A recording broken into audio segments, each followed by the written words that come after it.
In 2014, Netflix aired the first season of a TV show that would eventually evolve into a series like no other. For the majority of TV history, the sitcom's primary focus has been to lightheartedly entertain its audience and provide a sense of escapism from the occasionally hard realities of the world. The first 7 or so episodes of Bojack Horseman delivers on the traditional genericism unlike those of its predecessors. But in episode 8, entitled The Telescope, the series takes a macabre turn for the first time, something it'll do repeatedly during its 6-year run. When Bojack visits Herb Casas, his old friend and showrunner, whom he finds out is dying of cancer, he is rewarded not by forgiveness for his actions, but by a folly fight over a telescope. It is this kind of absurdist genre mixing that makes the show's best moments. It flips the formula on its head, seeming to frequently indulge in the otherwise tragic flaws in ourselves that we humanely do everything we can to ignore. Bojack Horseman is not the first postmodern TV venture with an almost philosophical approach to its content, but it is probably the only one to embrace its melancholy side so extensively and use it to explore otherwise taboo yet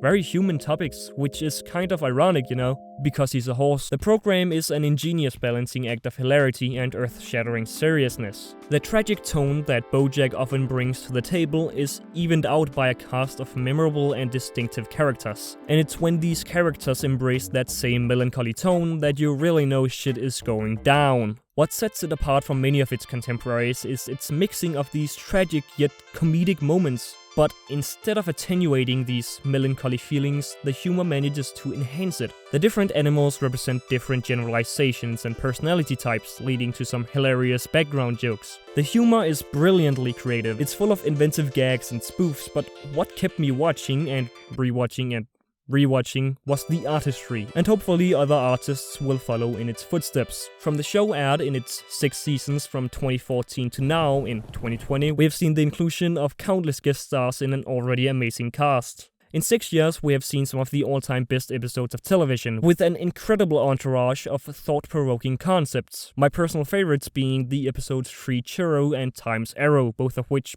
fucking blew my mind. From its beginning to its end, I and many other viewers have grown and changed. Everybody has tough times and bad days, but it's been nice knowing that there was an alcoholic cartoon horse having similar hardships. What makes art interesting to me is its ability to share insight into ourselves, to provide a philosophical viewpoint with which we can view ourselves and the world around us. Bojack Horseman managed to be an inventively intelligent, socio-politically relevant piece of media that wonderfully dissected essential parts of human psychology under a disguise of wacky and creative humor. This tragedy of a human-horse hybrid living in Hollywood turned out to be a phenomenal vehicle to tell a story both about animal people and the film industry, drug abuse, mental illness, and so much more. It trades out the fast-paced creativity of its closer relatives like Rick and Morty for a far more consistent, character-driven, and intelligent story.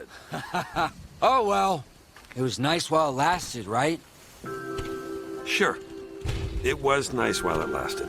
It contrasts itself from the wild bizarreness of its contemporaries to tell a far more grounded and realistic story about a depressed alcoholic sitcom horse with a human body. And now, with the amazing, honest and true ending, I figured it's about time that I finally expressed that this is the best fucking show of the last decade. Bojack Horseman is a show that never really got the love that it deserved. So here I am, to pay my respects to a TV series that not only entertained me immensely throughout the last 6 years, but helped me reconcile and understand aspects of universal psychology that wouldn't otherwise be so evident. It's the best kind of show, one that can make you laugh, cry, feel uncomfortable, feel alone, feel everything. It's a show that lets you feel the sickness of the characters, and if nothing else, it helps you reconcile with your own. So to Raphael Bob-Waksberg, to Lisa Hannawald, to everyone on this very long list of names, to everyone who made this show what it is, thank you. It was nice while it lasted. If you come to find out who you are, and may you find out who you are.